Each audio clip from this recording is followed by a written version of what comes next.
오늘 말씀은 요한복음 19장 25절에서 27절 말씀입니다. 네. 요한복음 19장 25절에서 27절 볼게요. 제가 27절이라고만 했는데 원래 이제 25절에서 잘못한 게 아니라 내가 저렇게 줬어. 근데 아무래도 읽어야 될 것 같아요.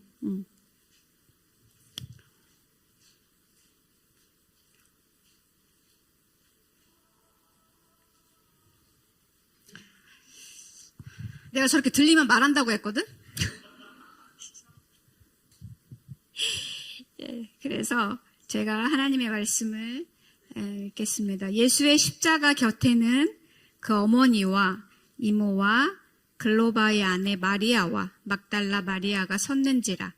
예수께서 자기의 어머니와 사랑하시는 제자가 곁에 서 있는 것을 보시고 자기 어머니께 말씀하시되 여자여 보소서 아들이니이다 하시고 또 그 제자에게 이르시되 보라 네 어머니라 하신대 그때부터 그 제자가 자기 집에 모시니라. 이는 하나님의 말씀입니다. 아멘. 소리가 지금 잘 들리나요? 왠지 좀 작은 것 같아. 충분해?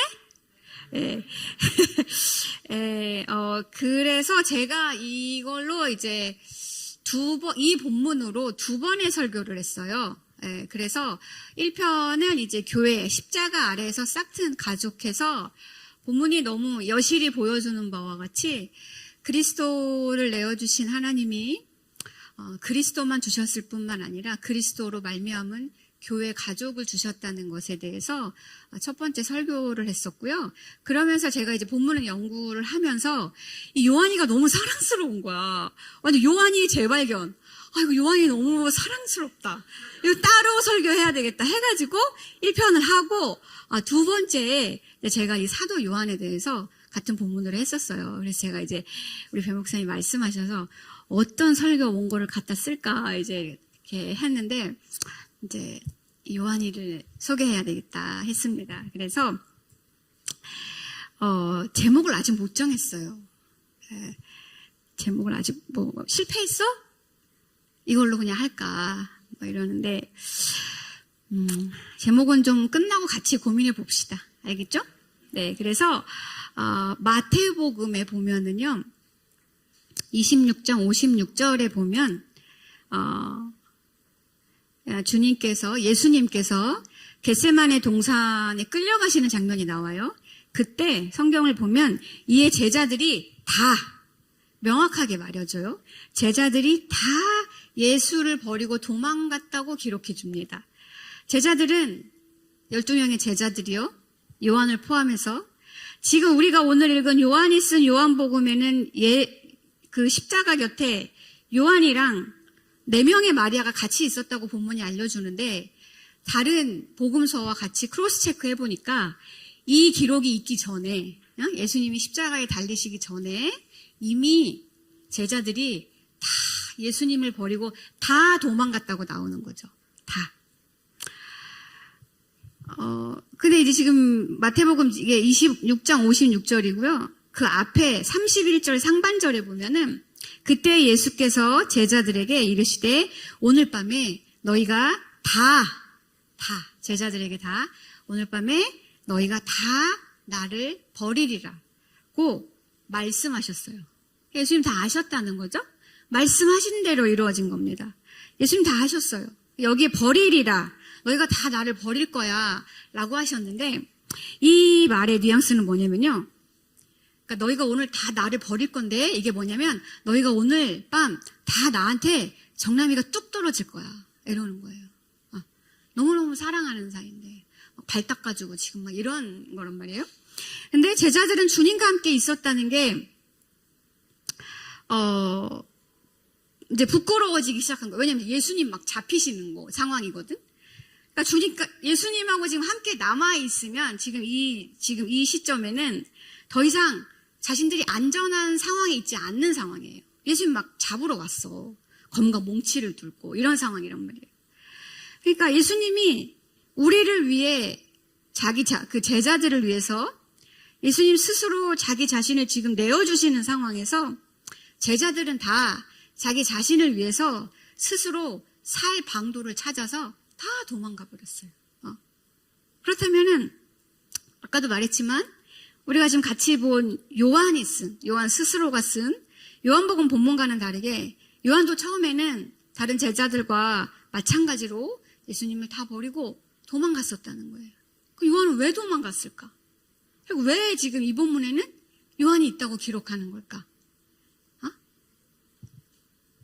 이게 크로스 체크 될지 모르고 거짓 진술을 한 건가? 거짓 기록을 한 건가? 그랬다면 이것이 성경의 정경에 포함되지 못했겠죠. 요한이 구라쳤다고 잘렸을 거예요. 그 성경에 들어오지 못했을 거야. 근데 그러지 않았다는 거죠. 그래서 사복음서를 전체적으로 보면 우리는 요한에 대한 정보를 여기저기서 알 수가 있어요. 그래서 한번 오늘 요한을 쫙 클로즈업 해가지고 요한을 한번 살펴보려고 그래요. 너무 재밌을 것 같지 않아요? 좋아요. 그래서 요한은 그 형제인 야고보와 함께 배를 소유한 아버지가 있었어요. 좀 사는 집 아들이었어. 그죠? 그래서 품꾼들과 함께 어업에 종사했습니다. 제발 부유했던 것 같아요. 그러다가 예수님의 부르심을 받습니다. 이거 다 성경에 나오는 거예요. 제가 지어서 말하는 거 아니고 예수님을 따릅니다. 그래서 이 형제들은 성격이 좀 대담하고 과격하고 좀 불같았어요. 그래서 예수님이 직접 별명을 지어줘요. 별명을 보아너게라고. 이 뜻이 뭐냐면 우레의 아들이라니. 우레의 아들. 얼마나 이제 성질이 지랄 같으면은 예수님이 그 온유하고 겸손하신 분이 우레의 아들이라고까지 지어줬겠어요. 그래서 막 툭툭 튀어나오는 거죠. 그런 성격이. 그렇지 않아요. 아닌 척은 잠깐밖에 할 수 없어요. 다 드러나게 돼 있어. 그렇지 않습니까, 배 목사님? 배 목사님은 참 온유해요. 진짜. 지금부터 저를 알게 된 때부터 지금까지 한결같이 나에게 온유해. 네. 할 말이 많지만 참을게요. 아니, 오해하지 마. 할 말이 많다는 게 뭐 다른 증언이 아니라 그런 온유한 일이 너무 많다. 한결같이 내가 컴퓨터를 그 전원을 안 꽂고 목사님을 불러서 컴퓨터가 안 된다. 안 된다. 난 아무것도 안 했다. 근데 막 보시더니 전원이 안 켜져 있네요. 전원이 안 꽂혀져 있네요. 이런 걸 아무 화를 안 내. 지난 10년간 똑같이. 저도 변하지 않고 저분도 변하지 않는. 그래서 나 너무 더운데 어떡하지? 내려가야 될 것 같아. 햇볕이 안 닿는데 가깝아졌네. 그래서 이거 갖다 줘. 그래서 고마워 제주야. 복을 받을지어다.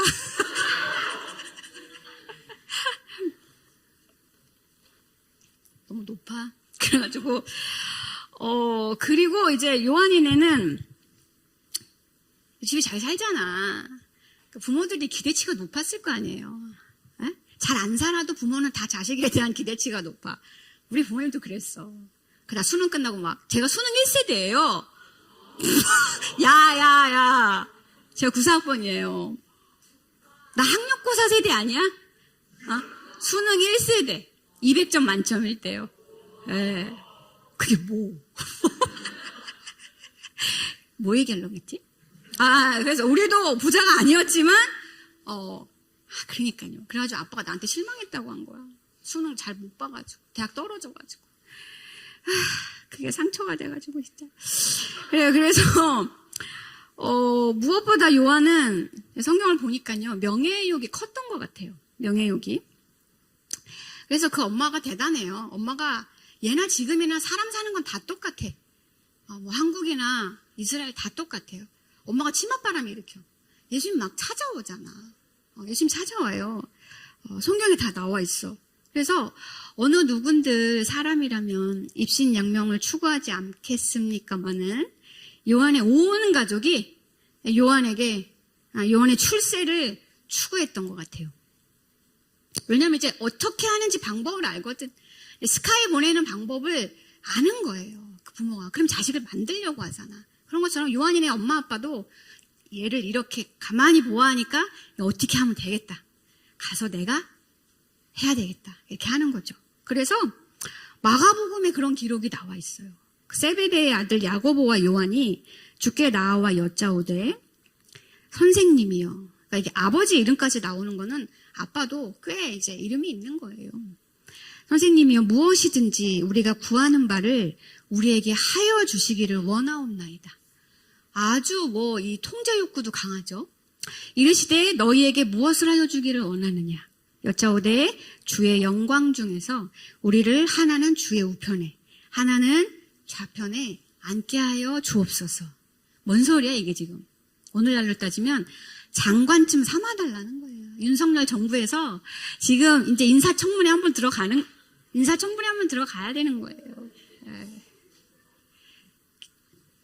걔가 좀 예쁘게 서서 이제 해야 되는 거죠. 그래서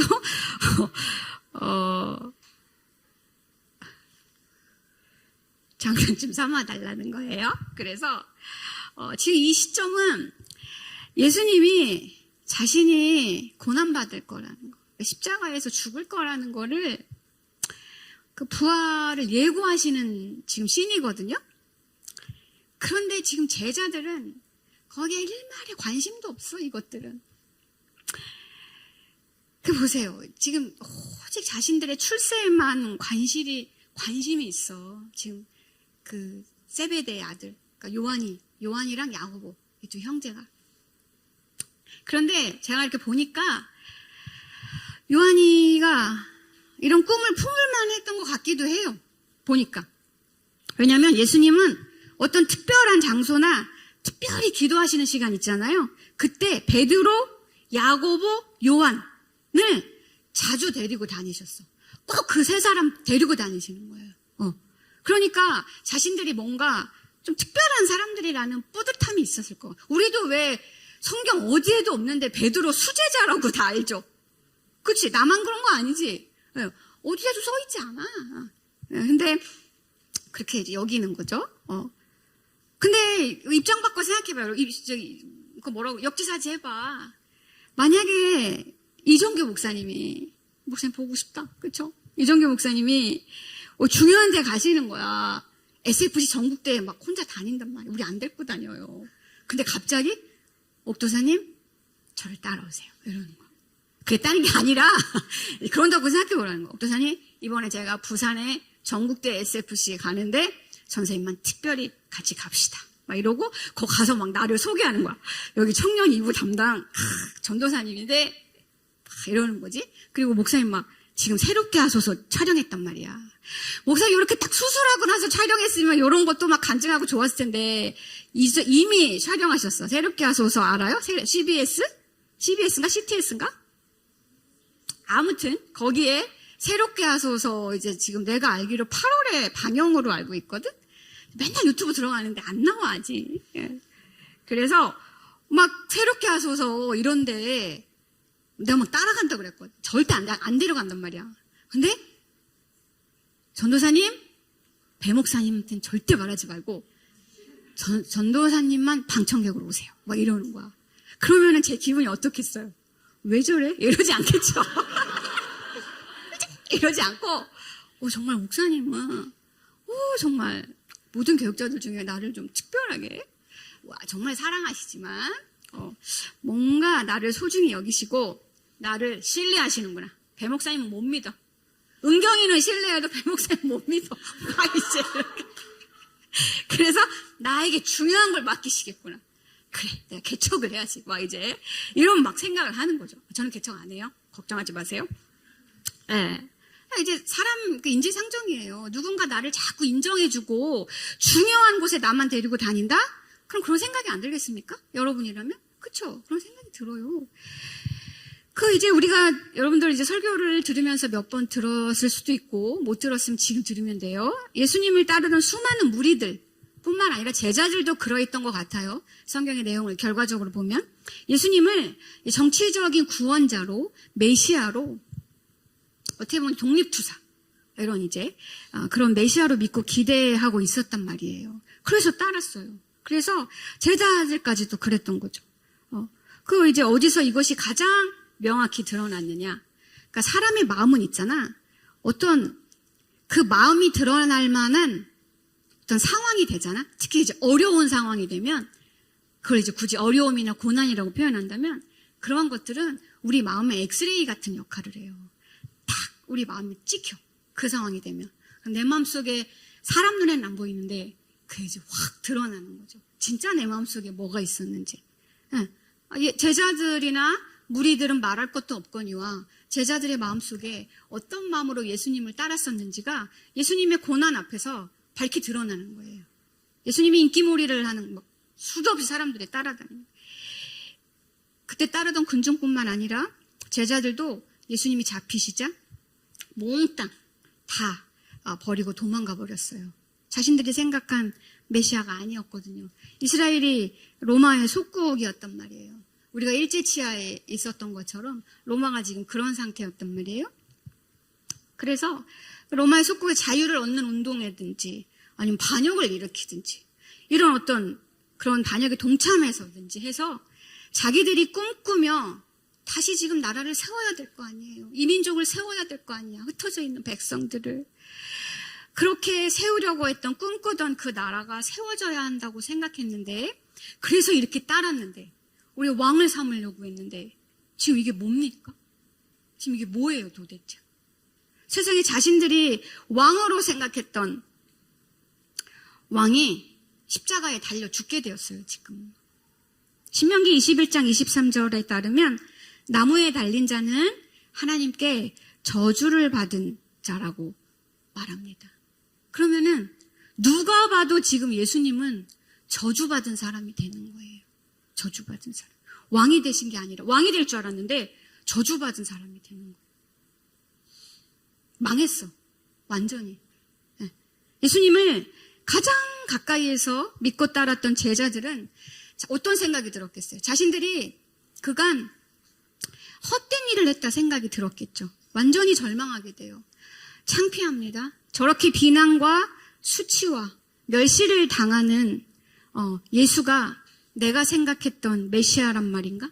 이럴 순 없는 거예요. 이럴 순 없는 거예요. 그러니까 예수님이 표현하신 대로 너희가 다 나에게 정남이가 뚝 떨어질 거다. 떨어질 만하죠. 요한을 생각해 보세요. 요한 입장에서. 엄마도 그렇고 아빠도 그렇고 지금 자신에 대해서 엄청 기대를 하고 있단 말이에요. 그래서 막 밀어준 거야. 예수님 따라다니도록. 근데 지금 이게 뭐예요? 엄마한테 가서 뭐라 그래요? 엄마가 치맛바람도 일으켰는데 어떻게 할 거예요? 엄마한테. 아빠한테는 또 뭐라 그래? 명절에 만나서 뭐라 그래? 여러분들 명절에 집에 내려가서 막 뭐 물어볼까? 안 내려가 그래서 벌써? 우리 집으로 오세요. 네, 그래서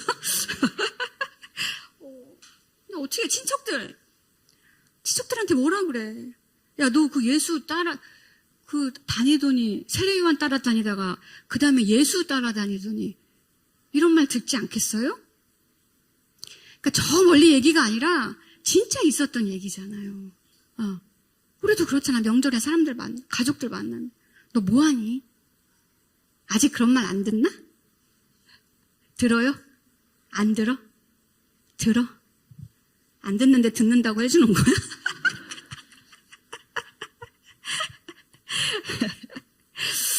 친구들한테 또 뭐라 그래? 서울에 와가지고 했는데 너 서울에서 뭐하냐? 학교 열심히 다녀. 왜? 학교 열심히 다니는데 뭐 공부 열심히 하고 있는데 그치? 꼭 합격해야 돼? 해야지. 그치 소영아? 안 할 수도 있잖아. 지난주인가 나랑 얘기했지. 안 하면 뭐 떨어질 수도 있지 그랬지. 근데 고향에 가기 싫잖아 그러면. 그쵸? 입신양명해야 돼. 가기 싫어. 뭐라 그래 엄마한테 아빠한테. 지금 이런 상황이에요 요한이가. 그러니까 분명한 왕을 내가 따르고 있다고 생각했어. 한 자리 될 것 같았어 완전히. 지금 직전이었어. 근데 세상에 뭐야 완전 실패했다니까 진짜. 그래서 지금 너무 두려운 거예요. 마음속 불안이가 요동을 치고 있는 거예요 지금. 그렇지 않아요? 다 도망갔잖아. 왜 도망갔어? 불안이가 잠식한 거야. 감정 컨트롤에 지금 불안이가 완전히. 영화 봤죠? 나 지금 불안이 같아? 막 빨갛게 돼가지고 불안이 막. 생각해봐. 지금 불안이란다. 요한이랑 제자들이 완전히 그냥 컨트롤이 안 된 상태야. 잠식당한 거죠. 불안이 가득 찬 거예요. 그만큼 불안이 컸다는 건 그만큼 기대가 가득 찼다는 걸 보여주는 거예요. 그쵸? 그만큼 그것이 자기들의 마음을 가득 채우고 있었다는 걸 엑스레이가 딱 찍히는 거지. 마음에 뭐가 있었는지가 밝히 드러나는 거예요. 사람들이 나의 어리석은 판단과 그간의 행적을 이렇게 노력했는데 이것이 다 수포로 돌아간다는 걸 알게 될까봐 너무너무 지금 불안하고 너무너무 두려운 상태예요. 게다가 지금 그냥 창피하고 뭐 불안? 이런 차원이 아니라 왜 이토록 불안했을까? 불안으로는 채워지지 않는 마음. 뭐냐면 지금 죽게 될 판이야. 자기들도 지금 같이 싸잡아 죽게 될 판이라고요.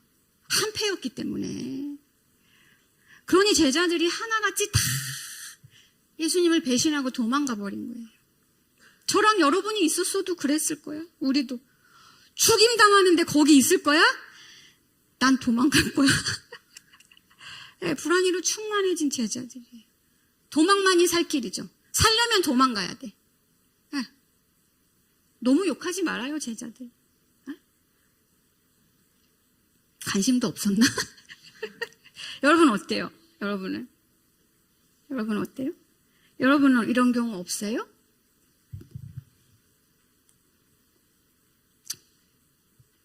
뭐 시험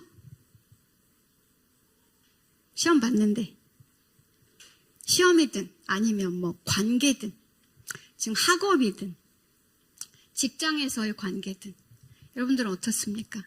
여러분의 마음에 지금 컨트롤 뭐가 하고 있어요? 기쁨이야? 슬픔이야?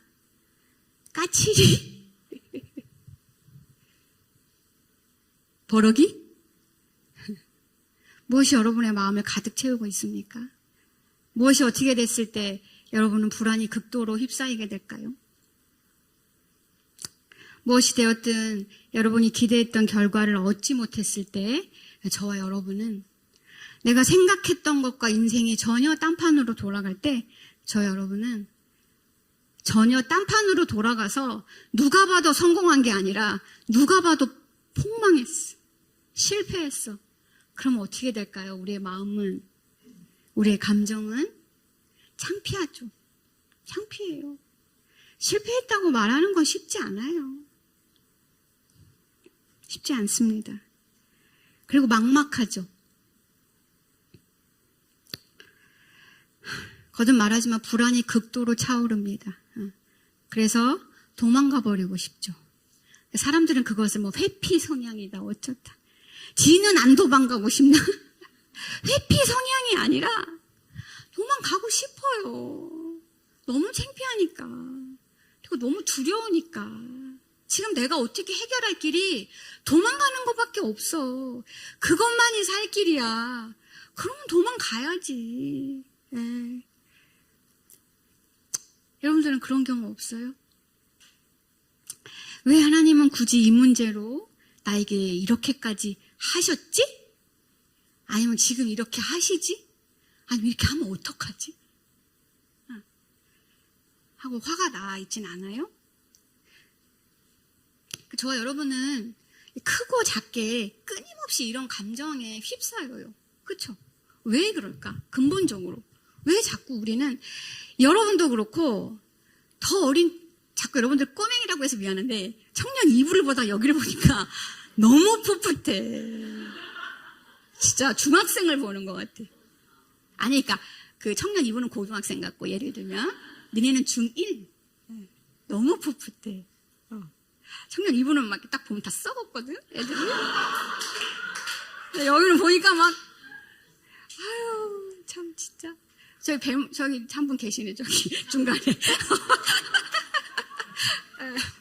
왜 인간이 더 썩어져 지금. 그래서 왜냐면 인간은 본능적으로 우리 안에 끊임없이 자신을 증명하고 싶고 증명해서 뭐 하고 싶은 거예요? 인정받고 싶은 거예요. 인정받고 그래서 궁극으로 우리가 원하는 건 사랑받는 거야. 인정받아서 뭐 하려고? 사랑받는 거죠. 내 자리 하나 차지하는 거예요. 흔들리지 않는 내 자리. 인정. 그에 따른 사랑, 변하지 않는 상황. 우리는 모두는 그것을 바랍니다. 예, 그게 잘못이라는 게 아니라 우리는 그것을 갈망하는 존재예요. 그래서 이제 교회에서는 늘 이런 얘기를 하는 거죠. 우리가 갈망하는 이 욕구는 그런 욕구가 있는 존재로 지원받았다라는 것과 그리고 그런 욕구는 하나님의 인정으로만 채워질 수 있다라고 맨날 들어. 알아. 귀에 딱지가 생기도록. 안다고. 알아요. 나 누구한테 말하고 있는 거니? 목사님한테. 알아요. 저도 안다고요. 여러분도 다 알죠? 근데 불안한 걸 어떡해. 그치? 제발 한번 딱 듣고 각인돼가지고 불안이란 감정은 내 감정 컨트롤로 해서 버려버려. 좀 불쌍하다. 불안이 버려버리면 또. 그치? 예. 불안이도 필요해. 그쵸? 예. 불안하단 말이에요. 우리는 자꾸. 우리는 그런 존재예요. 예. 왜 나는 이럴까? 여러분 혹시 여러분 자신을 미워하지 말아요. 성경은 자기를 부인하라고 그랬지 자기를 미워하라고 한 건 아니에요. 오해하면 안 돼. 알았지? 이쯤에서 요한복음에서 요한은 자신을 어떻게 또 기록하고 있는지 또 한번 살펴볼 필요가 있어요. 그러면 요한을 좀 더 입체감 있게 이해할 수 있습니다. 우리 마음속에는 불안이만 있지 않잖아요. 요한이 또 마찬가지야. 그쵸? 정말 재밌지 않아요? 네? 자꾸 가스라이팅. 재밌지? 요한은 요한복음에서 자신을 뭐라고 표현하냐면요. 예수님이 사랑하시는 자 혹은 다른 제자라고 말합니다. 자신의 이름을 겸손히 가리기도 하는 마음이고요. 자신의 정체성을 이제 우레의 아들이 아닌 예수님이 사랑하시는 제자로 삼는 거예요. 실제로 당시 요한은 어렸던 것으로 보여요. 예수님 30대잖아. 그쵸? 예수님 30대란 말이야. 예수님이 30대이신 예수님이 10대 후반. 그러니까 여러분보다 지금 어리다고 요한이가요. 물론 이 글을 쓸 때 요한은 연로하셨죠. 그러나 지금 사건 요때의 요한은 10대 후반이란 말이에요. 귀엽죠? 얼마나 무서웠겠어. 죽음 앞에서. 어린 것이. 어린 분이. 그쵸? 네. 그러니까 30대인 예수님이 10대 후반인 요한을 바라볼 때 얼마나 사랑스러워요. 요한복음 13장 23절에 보면 예수의 제자 중 하나 곧 그가 사랑하시는 자가 예수님이 사랑하시는 자기를 말하는 거예요. 자기를. 예수의 품에 의지하여 누웠는지라고 말해줘요. 23절을 상상해 보면 이런 거예요. 예수님이 저녁을 드시다가 일어나셔서 우리가 잘 아는 잡히시기 전에 그 상황이죠. 제자들의 발을 씻겨주십니다. 제자들 한 사람 한 사람 발을 씻겨주시고 나서의 장면이에요. 그러니까 요한은 저녁을 먹었어. 물론 이제 이분들이 뭐 이렇게 약간 비스듬히 누워서 이렇게 밥을 먹는 문화이기도 하지만, 어쨌든 밥 먹고 발 닦았어. 그럼 뭐 해야 돼? 자야지. 물론 저는 안 닦고 자는데, 요한이 이제 예수님 발 닦아주셨어요. 요한의 몸이 노곤하지 않았을까요? 그날도 피곤했을 거예요. 그날도. 배부르고 발까지 씻었으니까 그쵸? 12절에는 예수님이 그들의 발을 씻으신 후에 옷을 입으시고 다시 앉아라고 나옵니다. 그러고 나서 23절 말씀이 나오는 건데요. 그러니까 어느 타이밍인가 요한은 예수님의 품에 자연스레 안겨 있는 거예요. 이런 지금 일련의 과정이 너무나 자연스러운 거죠. 아무도 니는 왜 건방지게 예수님 품에 안겨 있냐 이런 사람이 아무도 없어요. 아무도. 다른 제자들이 보기에도 매우 익숙한 장면이라는 거예요. 예수님의 품에 폭 안겨있는 어린 요한을 한번 상상해 보세요. 그림처럼, 영화의 한 장면처럼. 이렇게 예수님의 포근한 사랑을 온몸으로 느끼고 있는 거예요. 온몸으로. 그 사람을 따뜻하게 아는 것과 그 사람을 안는 건 차원이 다르죠. 저랑 허그해 본 사람들은 알죠. 우리 조소영이는 나를 꽉 터질 듯이 안아줘. 최고로 세게 안아줘. 네. 저랑 허그해본 사람은 알죠? 네. 그 다르잖아요. 그쵸? 요한이는 예수님 품에 폭 안겨서 육체로 그 체온을 느끼면서 상상해봐요. 얼마나 귀여워. 그렇죠? 그런 요한이었음에도 결국 우리가 요한복음을 본 바와 같이 십자가 앞에서 자신의 스승인, 자기를 그토록 사랑해주고 특별히 사랑해주셨던 그 예수님을 버리고 도망가 버렸어요. 거듭 계속 말하지만 무서웠으니까. 불안이로 가득 찼으니까. 이제 계속 듣다 보니까 이해되죠? 요한이가. 예. 안쓰럽죠? 요한이. 근데 요한은요, 예수님이 잡히시고 나서의 자신의 행적도 알려줘요. 여기서 멈추지 않고. 요한복음 18장 15절에 보면 예수님 잡히셨단 말이야. 그리고 나서 시몬 베드로와 또 다른 제자, 여기 또 다른 제자가 요한 자신이에요. 자, 또 다른 제자 한 사람이 예수를 따르니 이 제자는 대제사장과 아는 사람이라. 요한이는 집이 좀 부유했던 것 같다고 했잖아. 집도 되게 컸고, 그리고 대제사장과 아는 사이였어요. 신분이 좀 높았던 거야, 아버지가. 그래서 대제사장의 집들에 들어갔다고 성경이 말해줍니다. 그래서 근데 반면 이제 베드로는 그러지 못했어요. 그래서 성경에 보면 요한이 말해서 베드로도 그 뜰로 들어오게 이렇게 해주는 거지. 그래서 베드로와 요한은 예수님이 어떻게 되실지 너무너무 무섭고 무섭지만 또 궁금해. 왜냐하면 무섭긴 한데 예수님 사랑하는 사이였잖아. 궁금도 하긴 해. 네. 그래서 이제 그 백을 써가지고 대제사장의 그 집들에까지 가는 겁니다. 예수님 지금 그 집들에서 지금 불의한 재판을 받을 판이야. 지금 밤새 새벽에. 그래서 여기서 알 수 있는 건 뭐냐면 그림을 그려보는 거예요.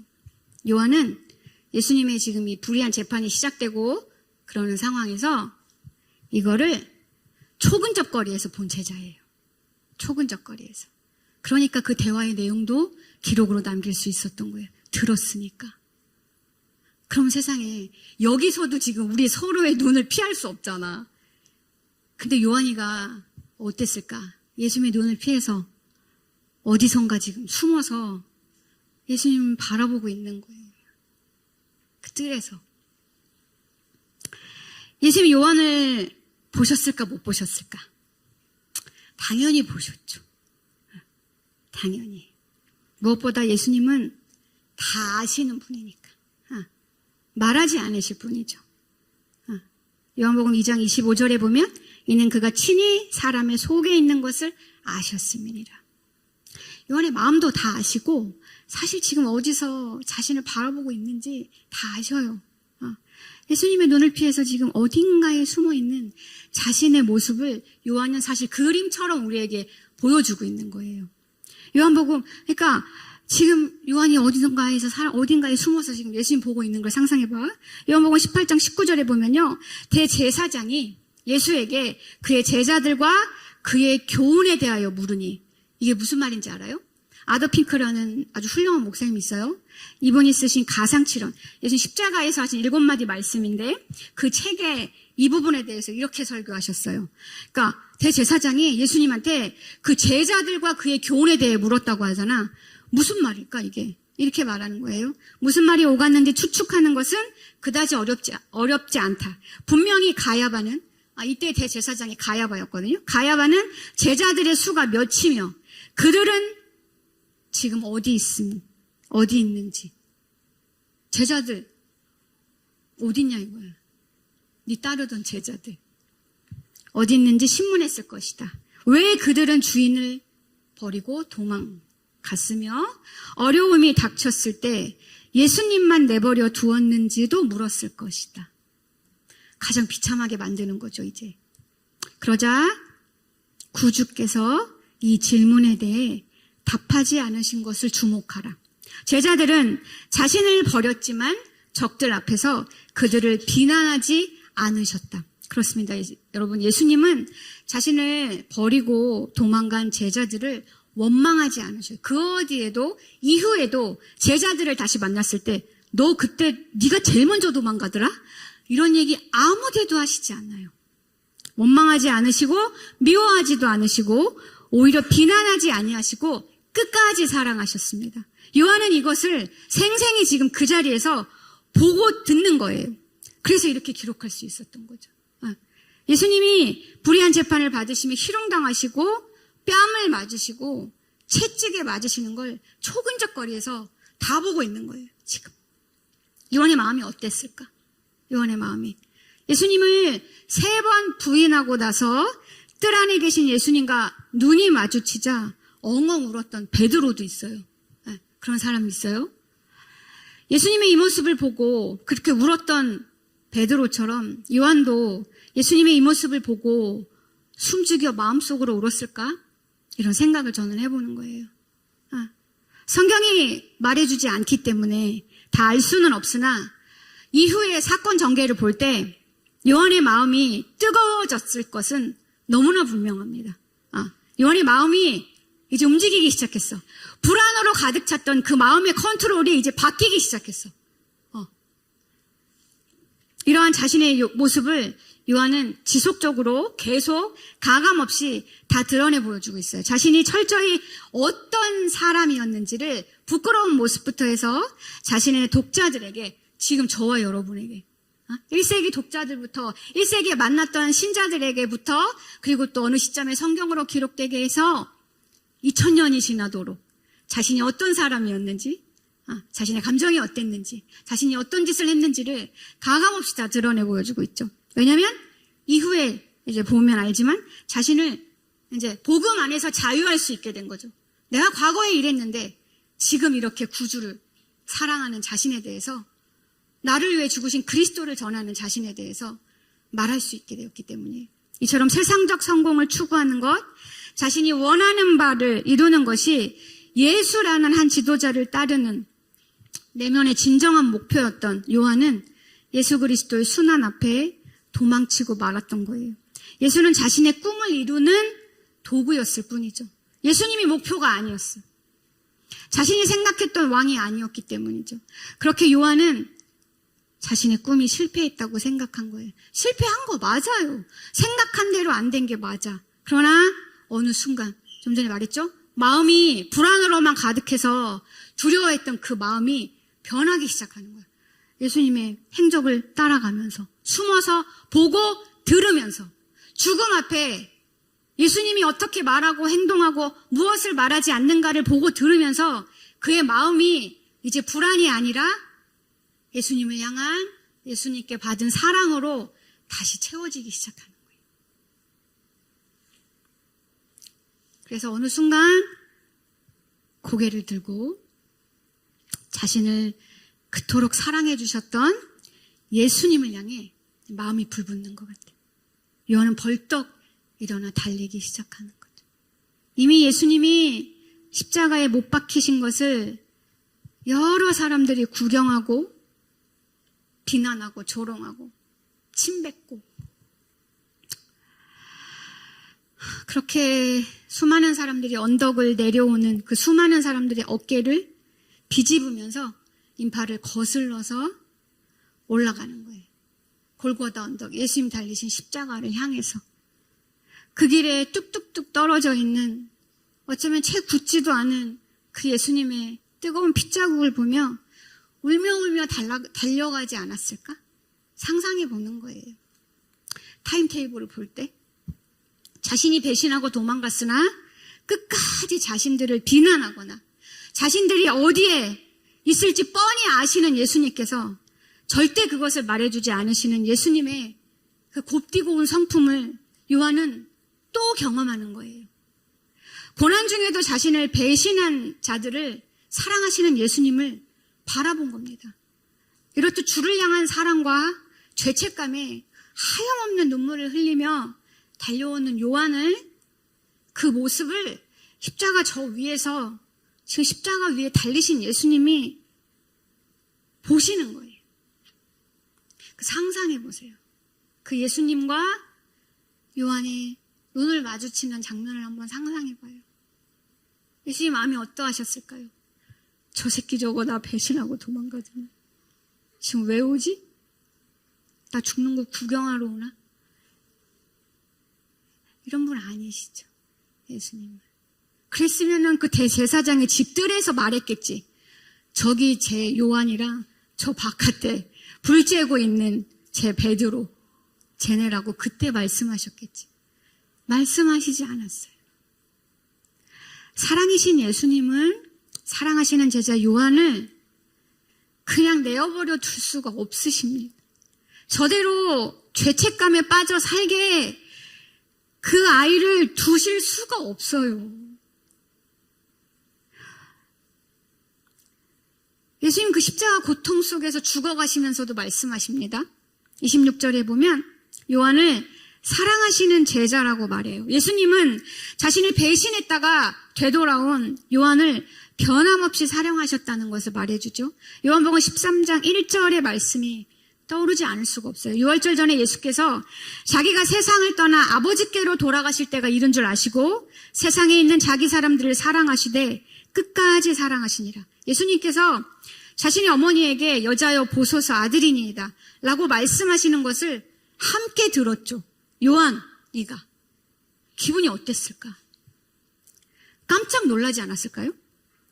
동시에 정말 기뻤겠죠. 어머니를 배신자인 나 요한에게 맡기시다니요. 여러분이 생각해봐. 미안한 말이지만 우리 이제 호경이 또 하면 우리 은비가 슬퍼하려나. 호경이가 막 죽을 병에 걸렸어.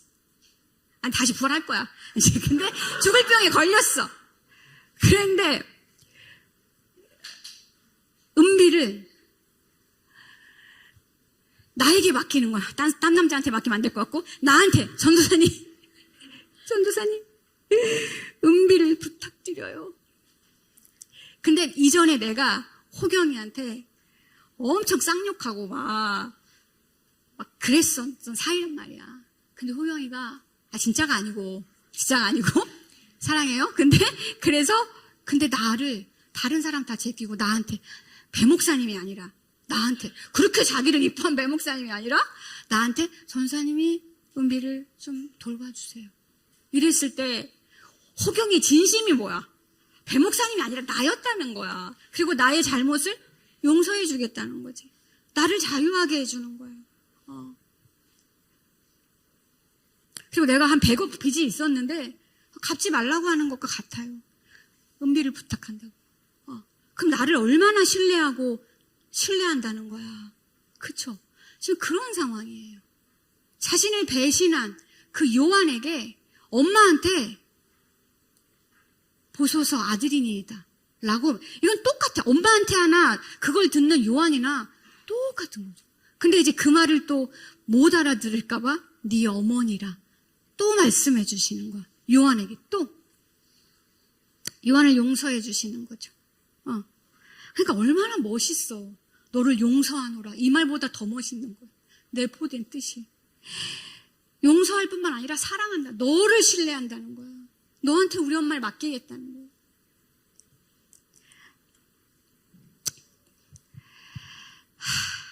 어머니를 보살피시면서 동시에 사랑하는 제자를 회복시키시는 하나님이신 예수 그리스도의 탁월한 지혜와 사랑을 보는 거죠. 우리는.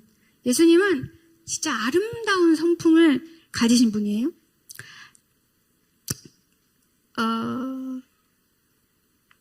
그래서 어떤 목사님이 이런 글을 썼어요. 오늘 요한이 마주하던 십자가를 보십시오. 요한은 실패하였으나 그를 향한 주님의 사랑에는 실패가 없었습니다. 사랑하는 제자는 끝까지 주님을 따라가는 일에 좌절했으나 택하신 자를 부르시는 십자가의 은혜는 좌절되지 않았던 것입니다. 히브리서 4장 15절은 말합니다. 우리에게 있는 대제사장은 우리의 연약함을 동정하지 못하실 리가 아니요 모든 일에 우리와 똑같이 시험을 받으신 이로되 죄는 없으시니라. 친히 시험과 유혹을 받으신 그 생애를 사셨기에 예수님께서는 저와 여러분이 시험과 유혹을 받을 때 얼마나 연약해지는지 아셔요. 그러니까 요한이를 이해하시는 거야. 이해할 뿐만 아니라 용서하고 사랑하시는 거죠. 실패한 인간들에게 실패하지 않으시는 하나님의 사랑이 얼마나 절실하게 필요한지. 왜냐 우리는 끝까지 따라가고 끝까지 사랑하는데 실패하거든. 그러니까 한쪽이 실패하지 않고 끝까지 사랑해야지 관계가 유지되잖아. 그러니까 예수님이 그렇게 해주시는 거예요. 예수님이. 그래서 십자가에 달려 죽어가시면서도 십자가 아래 서 있는 요한을 긍휼히 여기시며 그에게 회복의 손길을 내밀고 계시는 거예요. 이제 요한은요, 자신이 나라를 세워야 하는 자가 아니에요. 그전에는 예수님과 함께 나라를 건국해야 된다고, 다시 나라를 세워야 된다고 생각했는데, 자신이 나라를 세워야 하는 자가 아니라 그리스도께서 이루신 나라를 전하는 자가 되었어요. 요한은 자신이 이루고 싶었던 나라에서 장관 정도쯤 하고 싶었는데, 장관 정도가 아니라 이제 하나님 나라의 왕의 자녀가 되었어요. 킹스 키드. 하지만 우리도 다 그 안에 들어가니까 킹스 키즈란 말 들어봤어요? 요즘 안 쓰는 말이긴 하지. 요한복음을 기록했고 요한 1, 2, 3서와 요한 계시록을 기록하는데 쓰임받았습니다. 요한은. 이로써 자신이 꿈꾸던 입신양명, 글쎄 요한이 꿈꾸던 인생의 입신양명이 어느 정도 역사에 영향력을 미치며 어느 정도 기간까지 이름이 남았을지 모르겠으나 자신이 상상한 것 이상으로 지금 2000년 내내 이렇게 사랑받는 사도 요한이지 않습니까? 네. 주님 오시는 날까지 교회에서 가장 사랑받는 지 어떤지는 모르겠지만 일단 별명이 사랑의 사도 아니야. 그치? 사랑의 사도. 일단 선입견이 생겨. 사랑의 사도? 이렇게. 우리의 아들이 사랑의 사도가 됐어요. 자신이 상상한 것 이상으로 이름이 높아졌습니다. 요한이를 싫어하는 사람 있어요, 혹시? 관심이 없을 수는 있지만 싫어하진 않죠. 네, 이런 사람이 됐어요. 그런 지금 명예를 누리고 있습니다. 요한에게 하시는 그리스도의 이 음성은 지금 여기에 있는 저와 여러분에게도 울려 퍼지고 있어요. 여러분 뭔가 실패했어요? 이번 한 학기 망했어요? 아니면 취업에 잘 안 돼?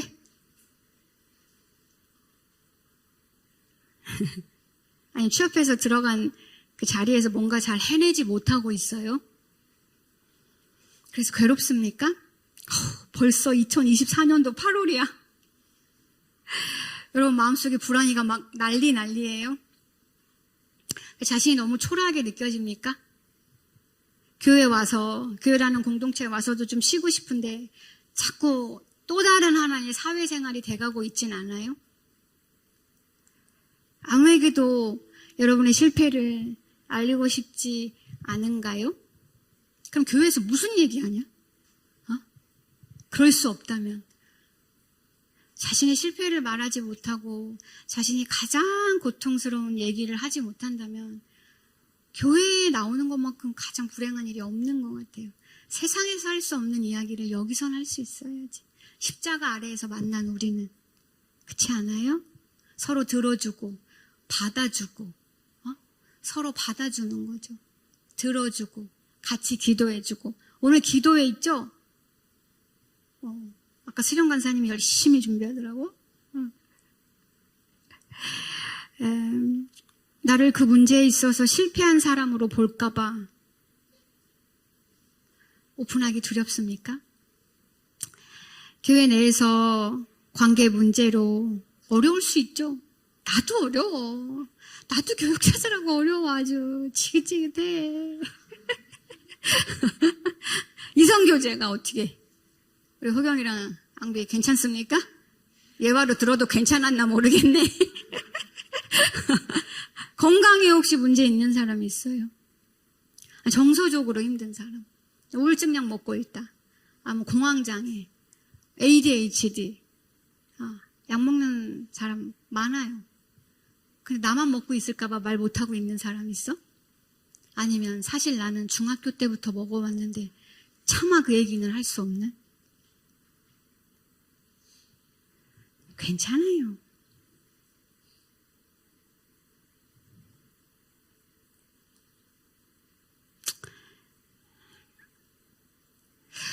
그 신앙생활 나도 좀 잘하고 나도 좀 다간남이라는 별명 듣고 싶은데 꼭 누구한테만 자꾸 다간남이라고 부르고 에? 와, 누구는 공부도 잘하고 누구는 취업도 잘하는데 쟤는 교회에서 저렇게 인정받는데 나는 왜? 나도 사람들하고 원만하게 지내고 싶어, 제발. 나도 안 그러고 싶은데 어떡해? 내 얘기야, 지금 다 내 얘기. 그냥 내 인생 자체가 패배자인 것 같지 않아요? 그래서 패배감과 무엇보다 제일 괴로운 건 상대적 박탈감이죠. 자꾸 비교되는 거. 열등감. 잠깐 우월감. 혹은 상실감과 그에 따른 무력감. 여러분의 마음을 장악하고 있지 않습니까? 사실은 무엇을 하고 있는 나도 저 사람처럼 인정받고 싶고, 무엇을 아니면 가지고 있는 어떤 그것이 소유가 되었든 무엇이 되었든, 그게 스펙이 되었든 학벌이 되었든 백그라운드 가정 환경이든 어떤 식으로든 무엇을 소유하고 있는 어떤 관계, 풍성한 관계, 교회 안에서의 특별한 관계들, 안정적인 관계들을 가진 누리고 있는 나로 인정받고 싶은 마음이 여러분 안에는 사실 가득하지 않습니까? 그 나쁘다고 말하는 건 아니에요. 나도 그래. 나쁘다가 아니라 그렇게 원하는 대로 인정받지 못하고 있어서, 그래서 사실은 사랑받지 못하고 있어서 늘 인생이 만족스럽지 못하고 불안하지 않냐고, 그래서 불행하냐고 물어보는 거예요. 그렇다면 거기에 그렇게 여러분의 마음 안에 홀로 주저앉아 있지 마세요. 무너지는 세상은, 사실 세상 무너지잖아, 마음이. 얼마나 혼자 외로워. 그쵸? 무너지는 세상을 떠붙이고 있는 사람 마냥 그렇게 힘겹게, 여러분 마음을 너무 힘들게 하지 말아요. 여러분의 마음이 그렇게 막 힘겹게 버티고 있지 말라고요. 여기까지 왔잖아. 여기서 같이 나눠요. 뭐 할 거야, 여기서? 뭐 할래? 떡볶이 먹을 거야? 죽고 싶지만 떡볶이는 먹고 싶어? 이런 비슷한 책 있죠? 유명한 책이라고 하대요? 네. 맞아요. 그 제목이 주는 건 뭐야, 뜻이? 죽고 싶어. 그럼 떡볶이도 먹고 싶어. 그게 뭐야? 죽고 싶지 않다는 거야. 이렇게 살고 싶지 않은 거죠. 죽고 싶지 않아요. 지금처럼 살고 싶지 않은 거지. 교회로 오시고 그리스도께로 오세요. 아직 안 끝났다. 여러분의 마음을 토로하세요. 나 다시는 안 부를 것 같다.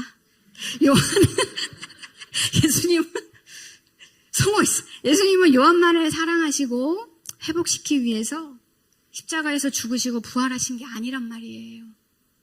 바로 끊임없이 사람의 인정과 그에 따른 사랑을 갈구하는 가운데, 죄 가운데 비참한 줄도 모르고 비참하게 지옥을 살아가는 저와 여러분 같은 죄인을 구원하시기 위해서 예수님이 십자가 대속을 이루신 거란 말이에요.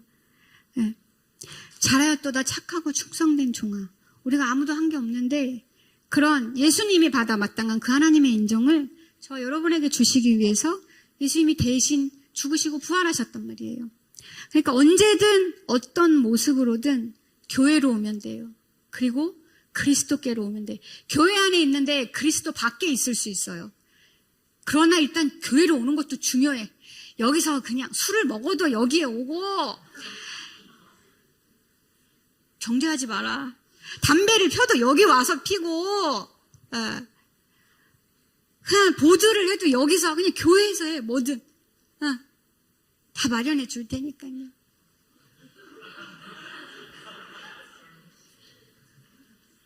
안 돼요?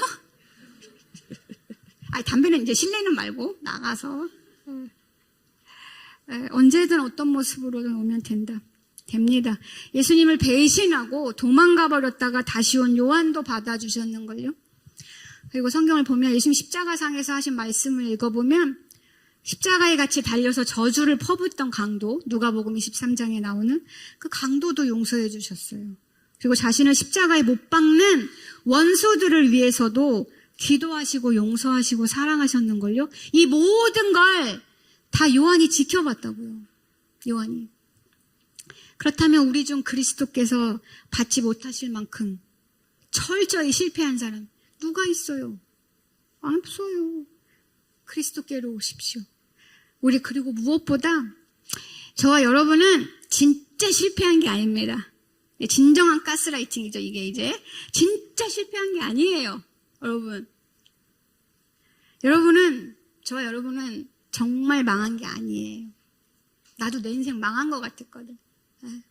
여러분은 정말 버림받은 게 아닙니다. 모든 게 절망적이고 망한 것 같은 느낌만 들 뿐이라고 목사님이 수도 없이 말씀하시잖아. 늘 말하죠, 제가 설교할 때. 근데 그 느낌이 싫다고. 그 느낌이 싫어. 왜 그 느낌을 겪게 하냐고, 제발. 아이고, 물론 그 현 상황이 엉망진창일 수 있어요, 여러분.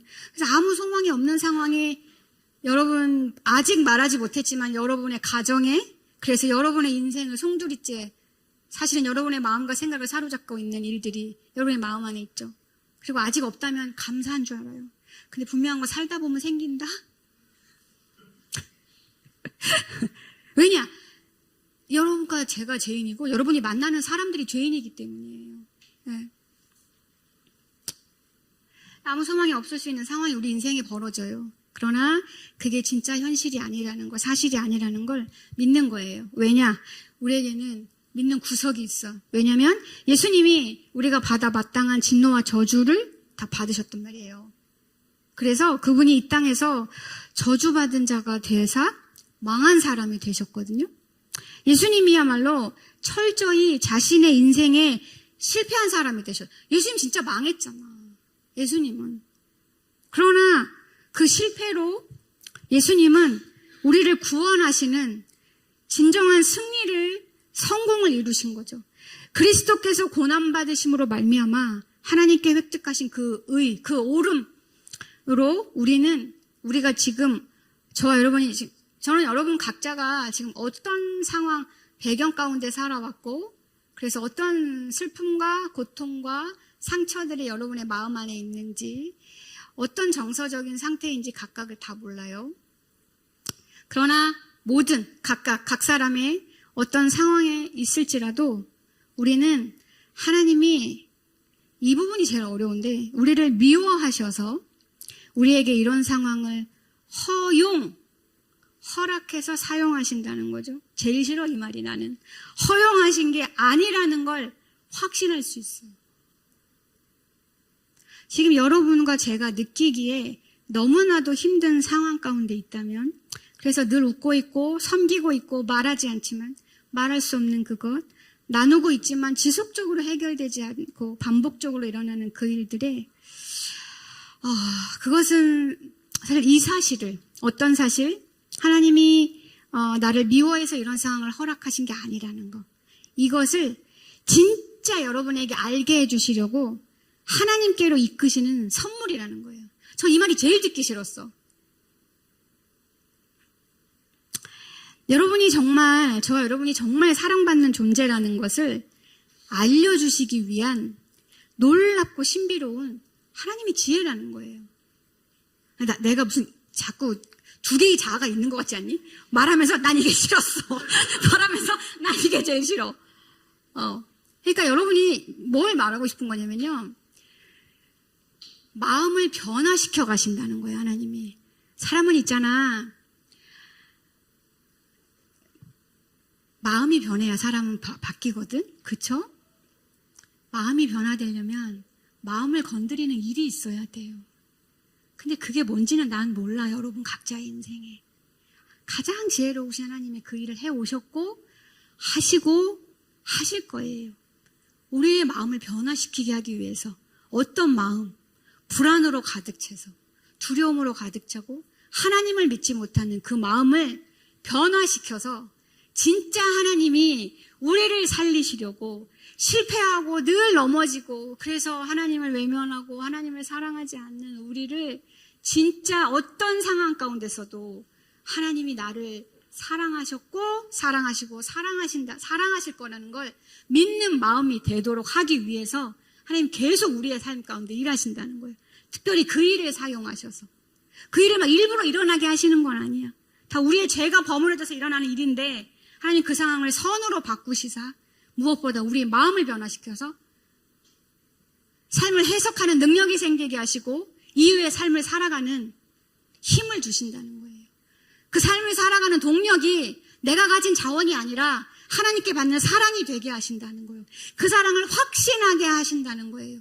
우리에게 일어나는 모든 일들을 사용하셔서 특별히 이해되지 않는 그 일들과 사건과 관계들 안을 그 일을 해나가신다는 거예요.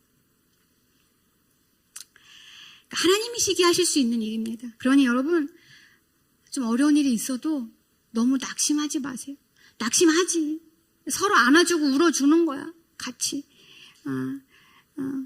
우리의 잘못으로 목사님들 말씀하시잖아. 우리의 실패로 하나님의 계획을 망칠 수 없다고 늘 말씀하시잖아. 그걸 붙드는 거예요. 이 우리는 성공한 인생이야. 예수님 다 실패하셨으니까. 진짜 실패해야 되는 건 정말 망해서 다 지옥에 가야 되는 건 우리였는데 예수님이 가장 큰 실패를 우리 대신 다 겪으셨기 때문에 우리가 어떤 실패를 해도 우리는 이제 실패하지 않습니다. 그걸 믿는 거예요, 여러분. 우리의 상황은 하나님께서 우리를 가장 사랑하신 결과라는 걸 믿는 거예요. 지금 이 시간 그리스도께로 나아오는 자 예수님이 결단코 외면하지 않으실 거예요. 왜냐하면 외면하실 수가 없으니까. 다시 한번 주 예수 그리스도를 드높이고 찬송합니다. 그리스도께서 도망가지 않으셨기 때문이에요. 너무나 무섭고 그래서 철저히 도망치고 싶었던 그 십자가 고난이었지만 그 위에서 끝까지 머무르시며 참으셨기 때문입니다. 하나님의 진노와 저주를 온몸과 영혼으로 그분이 우리를 대신해서 다 받아내셨기 때문이에요. 인간이 볼 때는 철저히 실패한 인생 같지만 하나님께 철저히 버림받으심으로써 구속사역을 완벽하게 성공시키셨기 때문에 하나님이 만족하셨어요. 그래서 이제 저와 여러분을 보실 때 하나님은 우리를 보시며 늘 만족하셔요. 그래서 하나님께서는 그리스도 안에서 우리를 이제 어떤 상황 가운데에서 다시 돌아온다 해도 우리가 무언가를 성취하지 못하고 또 무엇보다 하나님을 사랑하고 이웃을 사랑하는데 몇 번이고 실패하여 도망갔다가 다시 돌아온다 해도 괜찮아요. 마치 우리를 보실 때 어떻게 바라보시냐면 예수님은 예수님 인생에서 한 번도 도망친 적이 없단 말이에요. 끝까지 십자가에서까지 도망친 적이 단 한 번도 없는 그래서 구속사역을 성취한 예수 그리스도처럼 저와 여러분을 바라보시고 인정하시고 사랑으로 받아주시기 때문이에요. 여러분, 하나님의 자녀인 여러분 두려워하지 마세요.